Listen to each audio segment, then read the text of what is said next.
Stop everything. Roman Reigns just made the most brutal return in WWE history and Brock Lesnar never saw it coming. What went down on January 6th will change everything, and the Bloodline just proved they're more dangerous than ever. Let's break it all down. What's up, Suplex Rumble family? Welcome back to the channel where we bring you the biggest wrestling news, analysis, and breakdowns. If you're new here, smash that subscribe button and ring the bell because we cover all the most shocking moments in wrestling, and trust me, you do not want to miss what happened last night. January 6, 2026 will go down in WWE history as the night the Tribal Chief reminded everyone why he's the most dominant force in professional wrestling. After weeks of speculation, after cryptic social media posts, after the WWE Universe held its collective breath, Roman Reigns is back, and he made the most devastating statement imaginable. But before we dive into the chaos, let me ask you this, drop a comment right now. Are you Team Roman or Team Brock? Because after what went down, the battle lines have been drawn, and there's no neutral ground anymore. Alright, let's set the stage. For those who haven't been following the storyline,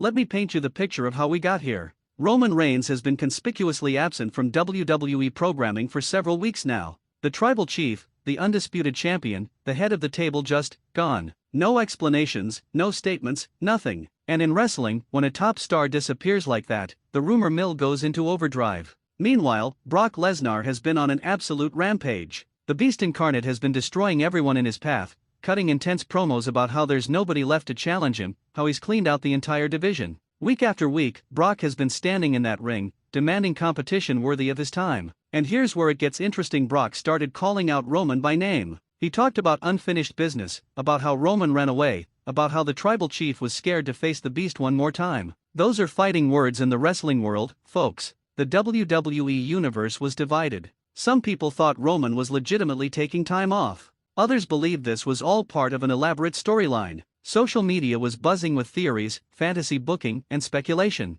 Wrestling news sites were publishing daily updates with any tiny hint or rumor about Roman's potential return. Then came the cryptic posts. Roman's social media went dark for weeks, but suddenly there were these mysterious images: a raised fist, the Bloodline symbol, captions like "Acknowledge the silence before the storm." The WWE production team started including subtle references in their packages. Paul Heyman, Roman's legendary wise man and special counsel, would appear backstage with this knowing smile but refuse to answer any questions about his Tribal Chief. The tension was building. Every single week, fans were on the edge of their seats, wondering, is this the week Roman comes back? Will he interrupt Brock's promo? Will he cost Brock a match? The anticipation was absolutely electric. WWE is masterful at building these moments, and they had everyone, and I mean everyone, talking about when, not if, Roman would return. Now let's talk about January 6, 2026, the night everything exploded. The show is rolling along, and Brock Lesnar makes his way to the ring. The Beast is in full form, that intensity radiating from him as his music hits.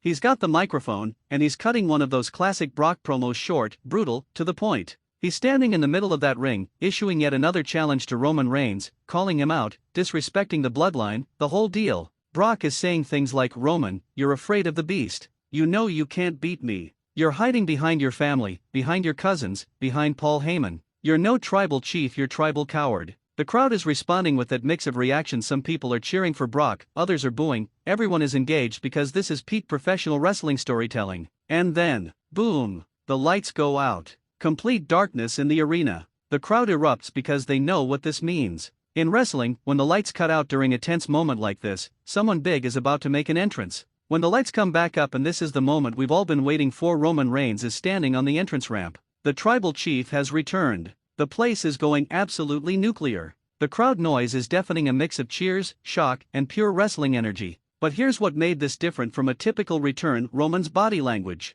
There's no smile, no acknowledgement of the crowd, no soaking in the moment. This is a man on a mission. His eyes are locked on Brock Lesnar. This isn't a celebratory return, this is personal, this is business. This is about respect and dominance. Roman starts his walk to the ring, and you can see Brock's expression change. The Beast is ready for a fight. He's dropping the microphone, he's getting into his fighting stance, and these two absolute titans are about to collide. Roman slides into the ring, and immediately they're face to face. The intensity is off the charts. These are two of the most dominant forces in WWE history, and they're standing inches apart, neither backing down. And then the fight is on. They start exchanging blows, absolutely brutal strikes back and forth. Brock hits Roman with a massive clothesline. Roman responds with a Superman punch that rocks the Beast. The crowd is on their feet because this is the kind of physical confrontation that reminds you why these two are legends. but Roman came prepared. This wasn't just about evening the score, this was about sending a message. Roman starts targeting Brock methodically, working him over with a combination of power moves and strategic attacks. We're seeing vintage tribal chief calculated, ruthless, dominant. Roman hits a devastating spear, one of the most protected finishers in wrestling, and Brock is down. But Roman doesn't stop there. He's unleashing years of built-up intensity. Multiple spears, ground and pound strikes. Roman is absolutely brutalizing Brock Lesnar in a way we haven't seen before. The commentary team is losing their minds. The crowd doesn't know whether to cheer or be shocked. This is beyond a normal wrestling beatdown. This feels personal, raw, and honestly a little scary in the best way possible. Now, if you thought that was intense, hold on, because this story has another massive layer. Roman has Brock down in the ring, and just when you think this beatdown might be over, we hear the music. The Bloodline's theme hits, and the crowd somehow gets even louder. Here come the rest of the Bloodline, Roman's family, his enforcers, his army. We're talking about some of the most talented and intimidating performers in WWE today, all united under the Tribal Chief's banner. They march down that ramp with purpose. This isn't a casual stroll, this is a statement of unity, of power, of family loyalty. And let me tell you, seeing the Bloodline united like this, especially after weeks of Roman being absent, sends chills down your spine. They enter the ring, and now Brock Lesnar, one of the most feared competitors in wrestling history, is outnumbered.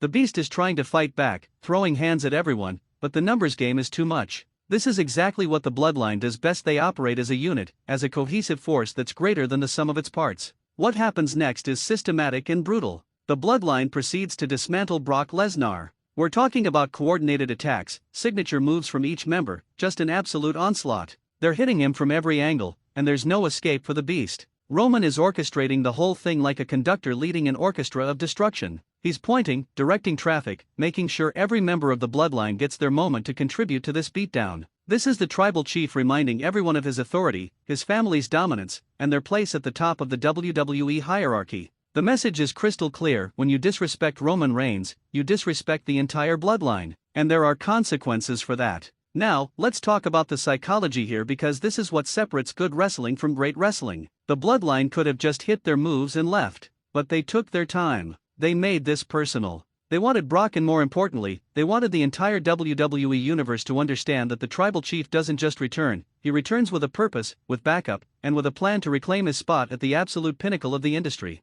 Paul Heyman eventually makes his way down to ringside, and you can see the satisfaction on his face. The wise man has been planning this, you can tell. He's at ringside with that knowing smile, occasionally giving direction to the Bloodline, making sure the statement is made perfectly. The beatdown continues for what feels like an eternity in the best possible way. The crowd is still electric, still reacting to every single move. Some fans are chanting for the Bloodline, others are chanting Roman's name, and everyone is witnessing something that will be replayed and discussed for years to come. Finally, the Bloodline stands tall in the ring, surrounding their Tribal Chief. Roman raises his fist, that iconic symbol, and the Bloodline raises theirs in unity. Brock Lesnar is laid out in the center of the ring, and the message has been delivered with extreme prejudice. So what does all this mean for the future of WWE? Let's break down the implications of this massive return. First off, Roman Reigns just reset the entire main event scene with one return. All the speculation about him being scared, all of Brock's trash talk, it's been answered definitively. The Tribal Chief came back on his terms, with his family, and made Brock Lesnar look vulnerable in a way we rarely see. The Bloodline is clearly more unified and dangerous than ever. Whatever happened during Roman's absence seems to have only strengthened their bond and their resolve. They're not just a faction anymore, they're a dynasty, and they just proved they have the power to take out anyone, including a beast like Brock Lesnar. For Brock, this opens up a fascinating storyline. The Beast has been humbled in a major way. How does he respond? Does he seek revenge alone, or does he need to find allies? Does this spark a larger war between Brock and the Bloodline? The storytelling possibilities are endless. We also have to talk about the championship picture. With Roman back, all eyes turn to the titles. Who's holding gold right now? Who has Roman set his sights on? The entire roster just got put on notice that the Tribal Chief is back to reclaim everything he believes belongs to him. And let's not forget, Roman's promos are legendary. We haven't heard him speak since his return yet. Can you imagine what he's going to say when he finally gets a microphone? The Tribal Chief is going to have plenty to say about his absence, about Brock's disrespect, and about the Bloodline's dominance moving forward. This return also solidifies Roman's position as one of the all-time greats. The way this was executed, the storytelling, the physicality, the family dynamic, this is main event level stuff. This is the kind of moment that defines eras in professional wrestling. Listen, January 6, 2026 will be remembered as the night the tribal chief made the entire WWE universe acknowledge him once again. Roman Reigns didn't just return, he made a statement, with the Bloodline by his side and Brock Lesnar as the message. The landscape of WWE just shifted dramatically, and we're here for all of it. What happens next is anyone's guess, but you better believe we'll be covering every twist and turn right here on Suplex Rumble. So here's my question for you, where do we go from here? Does Brock get his revenge? Does the Bloodline continue their dominance unchallenged? Drop your predictions in the comments below. I'm reading every single one of them, and the best theory might just get featured in our next video. If you enjoyed this breakdown, show some love with a like, share this with your wrestling friends, and subscribe to Suplex Rumble for more content just like this. We've got so much planned for you in the coming weeks. I'm your host, and remember, in the world of wrestling, anything can happen, but family always comes first. Acknowledge the tribal chief, and we'll see you in the next one. Peace.